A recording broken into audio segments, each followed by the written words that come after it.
Alrighty. So, at the top of the podcast, I mentioned that we wanted Ayo on this episode because he is the perfect guest to have for the topic at hand. So, in the spirit of wellness, we all know that that's the theme of our season.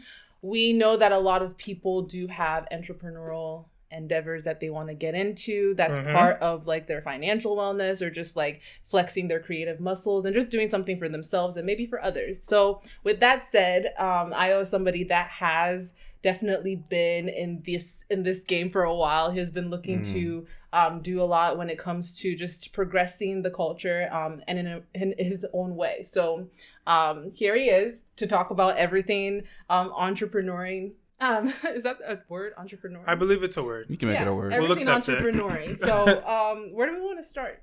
How do we want to? I mean, I think we should start with him letting us know just how you got into it, and like we're saying it now, but what does that mean to you? Like being an entrepreneur, being into that, or diving into that part of life. So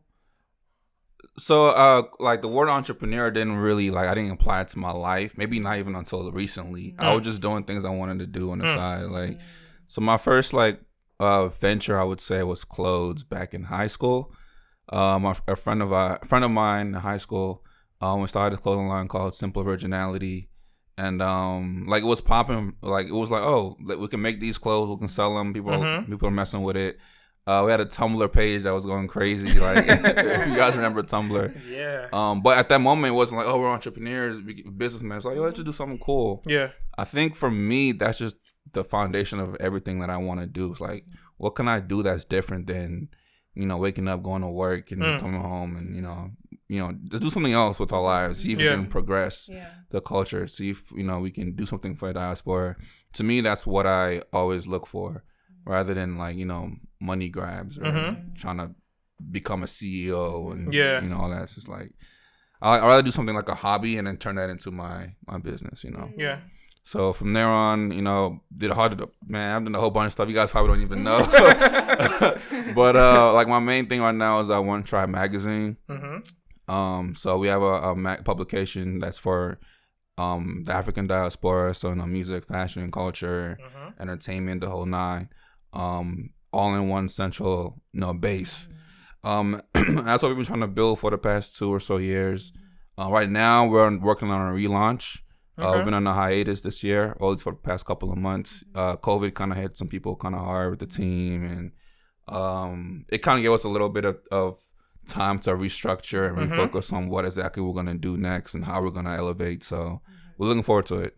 Okay. But yeah, that's my entrepreneurial semi-history. Yeah. I've done a whole lot of stuff. It's I've even got into I should make a tribe insurance. I should do something with stock. No, something you didn't mention that I think is super cool in your journey is even you mixed up a what's it called, a festival, a little bit of just a collection of people who have whether it was business ventures or musical talent, whatever. I know you did that recently, and I thought that was a super cool way of progressing what you had going on with the magazine. Yeah, so we have these events called Tribefecta that started as a cookout 2016, I believe, and it was a very successful cookout. We had hundreds of people show up in Savage Park down the street. I'm actually banned from there because the second time we did it, the police showed up. It was just too many people. It got kind of crazy. It was crazy. But that kind of showed me, people are actually supporting. I mean, it was free food, so whatever. But still, I mean, they can not come. Yeah. And then the next year we did it, we turned into a little mini concert, had African artists come perform, business people, people who own properties, set up booths for them so they can promote their products, product owners. And it was a little cool event. It was a cool event. I wanted to do it this year again, but this whole COVID, it just shut everything down. Yeah. At least on my end, so. Yeah. Yeah. No, it was a cool event. I was at the one last year. Actually, I was at the cookout as well. Not the first one, but the second one. And cookout was in fact crazy. Yeah, there was a lot of people. I had friends that came from out of state, and they were they were the ones that told me about it. And I was like, guys, how do you know about this? Like, people really find out it's fake. I was like, how are you here for this? Like, no, I don't it had understand. legs. No, that cookout had legs, bro. Yeah, it reached people. I remember I had to leave early. I want to say that cookout was during Ramadan, so I was like, oh no, I can't be here. This is no, I'm fasting. No, bro. But it was fun, and even last year the event was really fun too. Yeah. The performances were good, and it was good to do stuff that people like, and it's all about the diaspora, which is good. Something you said that I think is interesting was that a lot of the adventures you get into just out of like fun, just out of like, oh, like this is cool, I would like to do this, and it becomes something like, and I think that's important because a lot of times people try to think of stuff for money, and I mean, of course, who doesn't want to make money, but that's not always what's going to work for you. Exactly. Like a lot of times your hobby is what's actually going to end up giving you money because that's what you like to do. That's what you care about doing. Exactly. That's what's easy and fun for you. Like the time you put in probably doesn't feel like work, right? Like exactly. all the things you fun. do. Yeah. It's like how many ways can I expand my creativity in this project? How many ways can I do certain things? It's like it's fun to do, to reinvent yourself. Yeah. At least for me, it's just a matter of growth and how much you want to actually invest in your own time. That's what it is. It's your own time. It's your own business. It's your own product. So I think it's fun. I think it should start as fun. Start as a hobby, and then over the course of how many years, then start looking towards how you can expand the business side. That's where I am right now. If I were to give advice, it's like have your foundation as just do something you want to do. Don't worry about getting the money bags and just do something. Lay a foundation first, and then build it, and then start looking at, all right, how can I work with X, I mean, Y, Z. I completely agree with what you guys are saying because when the intrinsic value of any venture is not the money and it's really just the enjoyment you get out of it, then the momentum is gonna stay there, kind of thing. Like even when it might get hard or it might get daunting or there's a lull or whatever, like you'll feel motivated just because you enjoy doing it and it isn't about the money. When it is about the money, if you're not breaking even or if you're having like a net loss or whatever it is, there's a bigger chance that you'll kind of abandon whatever that venture is. Definitely. 100%. Definitely. And I've definitely like fallen into the trap of like, I'm gonna do this, like I like doing this, but I can do it for money, so I'm just gonna do it for money. Whereas like I didn't learn how to do it well enough, you know what I mean? Like the money kind of like maybe not like it as much, because like doing something for money versus doing it for fun is very different. It's different. Like if you're doing something like whatever it is, if it's for fun, like you don't care the time, all that stuff, it's no stress involved. When it's for money, like oh man, mad stress, because now you need to make money. Now like other people are involved, like you care what other people are thinking, where before it was for fun. Like I don't care what you think, you're not paying me for this. No, but going back to like your journey and what you explained at the beginning, with like all the different ways you've flexed your entrepreneurial spirit, I feel like you do understand the need to like reinvent yourself or change do something different. And like where does that come from for you? Well, where does that come from? I don't know. I just feel like I can't be stagnant. Yeah, like I always want to keep doing something different. Like when, for example, like the after Simple Originality, I made my own clothing line, Afro Tribe, for a number of years, and then I got to that point where it said, okay, I have to decide between money and just having that fun, right? And I was looking at profits and expenses.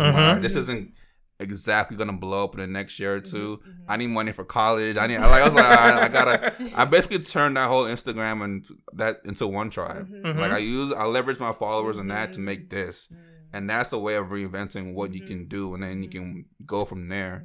That's just how I don't feel any shame and like I don't feel any, when people's products don't like blow up like they want to. It's like I'm like, oh, that's fine. Like you learn something, use that and capitalize it on something else.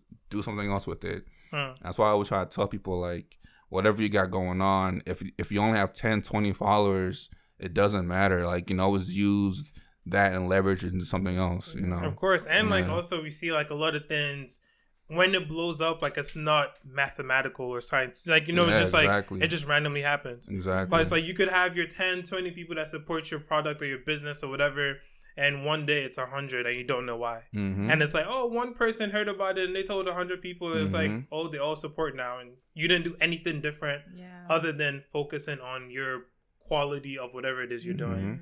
And I do think the impact, right? Yeah, that's important. And I do think you brought up something like, oh my God. Leveraging. I just forgot it. No, not leveraging. Oh, what did you just say?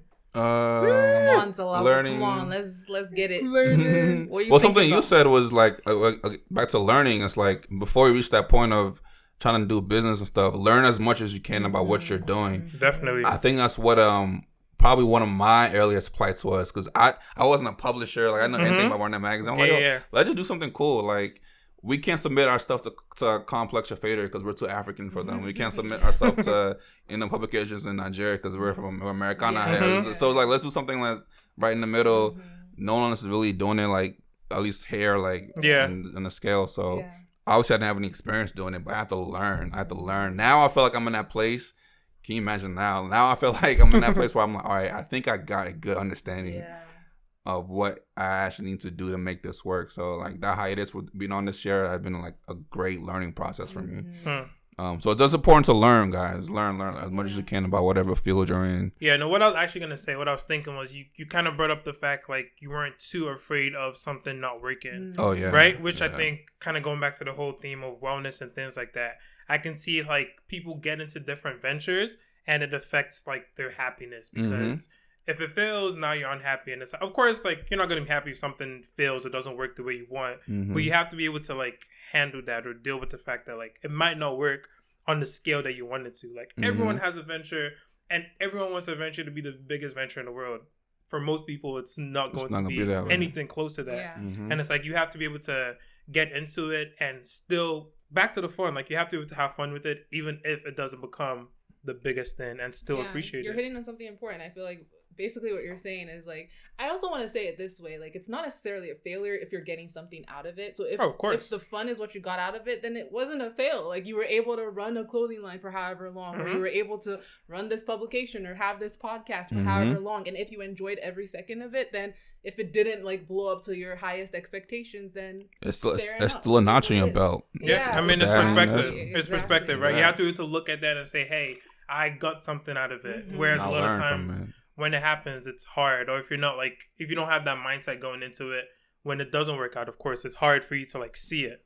But you have to be able to kind of like, just reconfigure your viewpoint to see like, hey, this wasn't that bad. Something came out of it.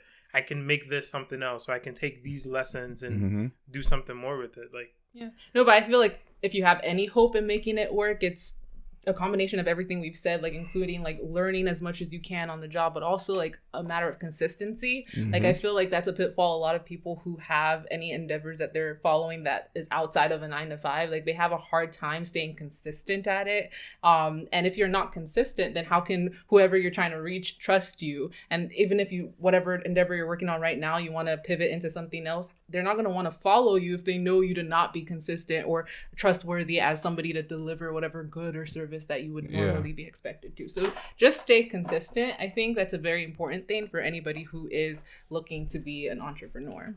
Yeah, no, definitely.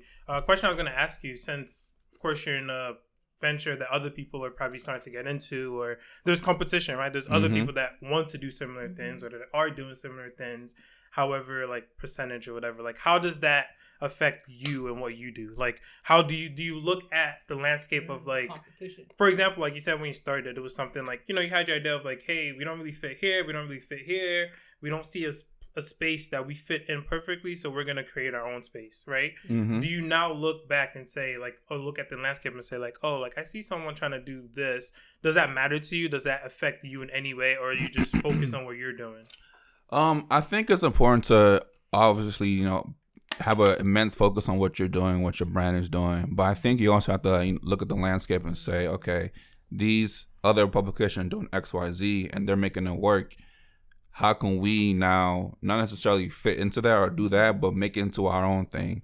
If that's where the tradition of your brand is going, your product is going. If not, cool. Do your own thing. Stay in your own lane. Like as an entrepreneur, you have to be able to be comfortable in your brand and what your product is doing or what your business is doing. You can't keep looking to other people, because we've been like One Tribe as a brand, we've been offered to like collab with certain people and do certain events or content, and look at a number of followers that have like, oh snap, they want to work with us. I remember one specific time there was another publication. I won't say who they are, but they have like a lot of followers, like a lot, right? So I'm like, oh snap, they want to do it. They want to do an event in DC. They hit me up. I'm like.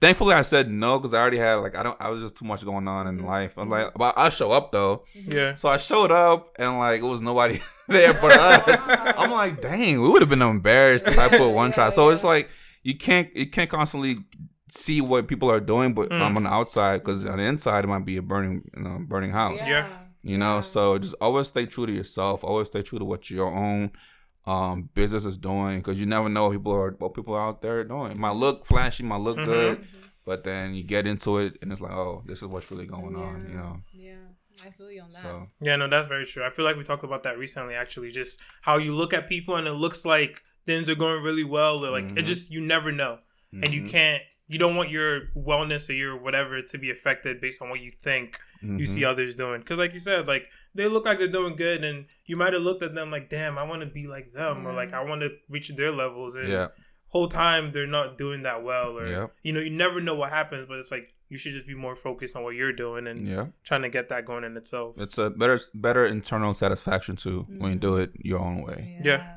I'm a big what's the word I'm looking for? Proponent, supporter of doing it yourself. Okay.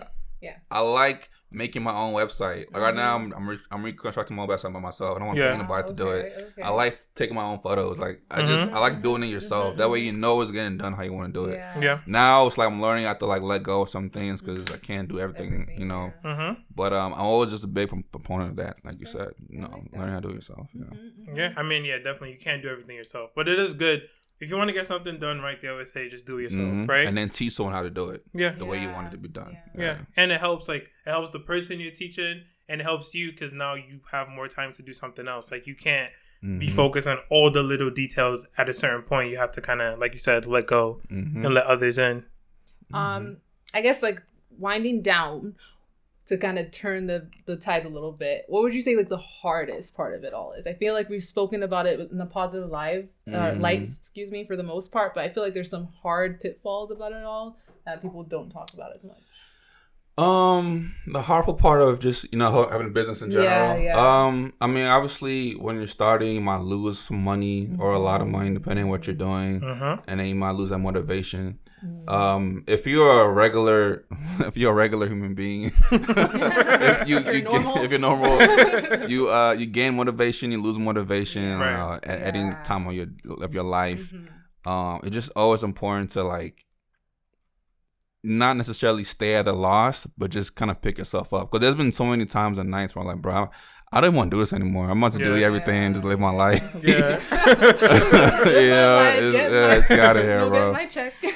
But it's like you always have to see what your end goal is. But I guess a specific thing would just be like, honestly, I think the lack of motivation is a big one. I think that's one of the biggest, because when you're doing it all by yourself, the motivation has to come from you internally and nobody else. Like, if you're clocking into a 9 to 5, like the motivation is getting that check. But if you're an entrepreneur, there's a chance that you're not going to receive, any profits from what you're doing immediately. Or whatever you're receiving is not enough motivation. Exactly. Right? Like you could be getting some money, but that might not be like, you're not doing it for the money, so the money's not gonna motivate you. That's not gonna make you do it. Exactly.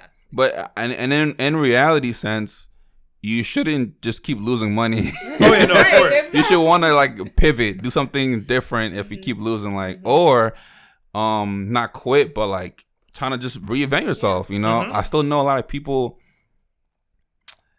But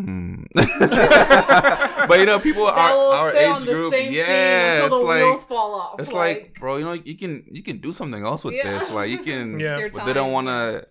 They keep looking at that picture of the man in the axe. And they had like one more pick to go for $1 million. Like, you could make a left. Maybe there's an easier way this way. Like, I don't know. That's just me. Yeah.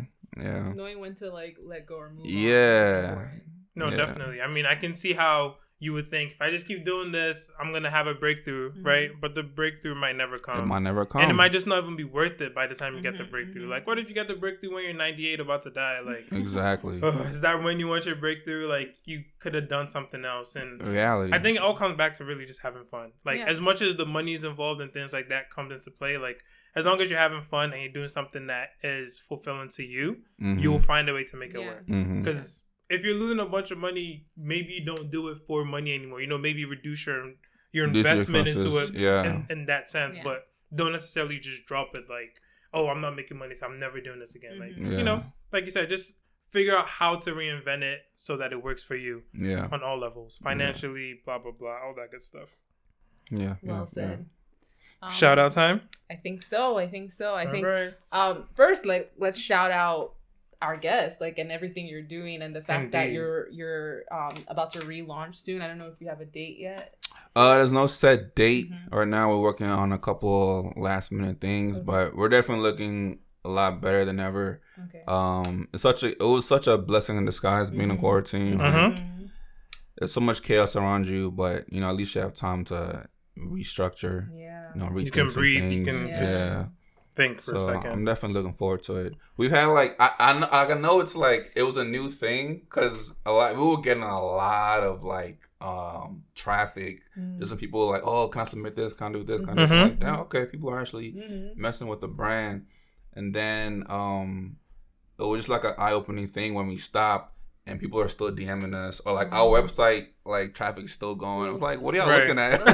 Nothing's there actually. But it's like, all right. I had the motivation now. Like, all right, we can come back and like start producing more content. So I'm looking forward to it. Yeah, well, definitely let us know so we can post it as well and share with our peoples. Yeah. Because you've mentioned multiple times now that like your whole vibe is the intersectionality between like African culture, like African, the continent, and American, and like that's a lot of what we do here too, or like the motivation of our podcast. Definitely. So, if you like our content, you'll definitely like OneTribeMag. Definitely. But you said my name. Why? I was gonna ask you if I had another shout out. No, I don't. Yeah. Let's see. I wrote down my shout outs.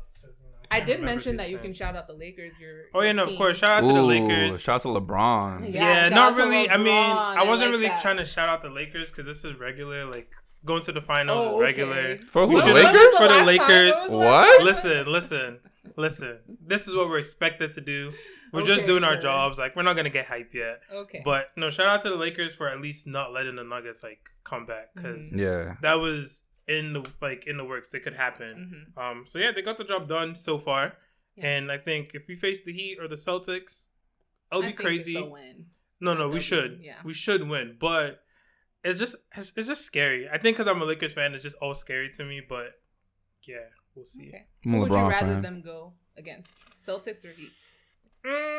I feel like I would rather us go against the Heat. Okay. Because I feel like the Heat cannot score consistently. I don't know why. Like, I know they've been scoring, but I just don't believe in them. Like, I just don't believe in their offense. Against the Celtics, like, they can score. Jason Tatum can go for 40 if he wanted to. Kemba Walker, I don't know what's wrong with him. But he can go for 30 or 40 if he gets off randomly. For the Heat, they don't, like, Jimmy Butler is not going for 40. As much as I love Jimmy Butler, he's not going for 40 ever. Like, he'll go for 25. It would be nice, but he's not. I mean, I think it's just two different types of teams. Like with the Heat, it's like a cohesive unit. They're like they play like they work together. Team basketball, like in like every sense of the word. So I feel like that could be a very formidable challenger. But then I don't know. Celtics have a thing about them too. I will say though, I saw online that someone said Rondo would be the first to win a chip for the Celtics and the Lakers. Oh really? If they win. So I think just for the look of it all, I would like Rondo to go against the Celtics and then win a chip for the Lakers, and then it would be like he did it for both teams. Yeah, right. It's all about LeBron, man. I'm just trying to be different out here. We all know whatever, LeBron. Bro. LeBron is LeBron. Like, I can't wait for him to get another chip. Everything that's gonna come for LeBron, I can't wait for it. It's gonna be great. I think it would be. He deserves it. He man. definitely does. Yeah. My other shout out is to Israel Adesanya, our brother. Oh yeah. He had his fight last night. He did what he does, kind of like the Lakers, just quick work. So shout out to him because he always puts on for the culture as well. Yeah. That's it. Oh, that's it? So I have a friend that's starting a venture. You should all support Suya Guys. They're making suya. Okay. I don't have any suya to share with you guys. But it has some suya. I literally got the suya like on Friday. From them? So where is it? Yeah, it's done. By Saturday morning, it was finished because 1 or 2 people came to the house. Can they have suya? I said, sure. I woke up in the morning, the suya was done. So it's really good. Support suya, guys. They're on Instagram. Check out suya, stuff. guys. Really good prices. I want suya now. Yeah, so. How local is it? Super local? You said how local? Yeah, like where? How it's like easy? Down the street. Okay, so it's not like DC or something. No, it's not. It's not even. It's Maryland. It's not DC. But if you're in DC, you can come to. I think they do out of state. I think they said it'll ship. They're okay. Yeah, no, just they're check doing out good. their IG if you're interested. Yeah, and they're like kind of like everything we said. Like they're just people that like they like grilling. They usually make that suya for themselves. So they're like, oh, let's just add and make for more people. So it's just fun for them. Okay, shout out to them. Yeah. All right.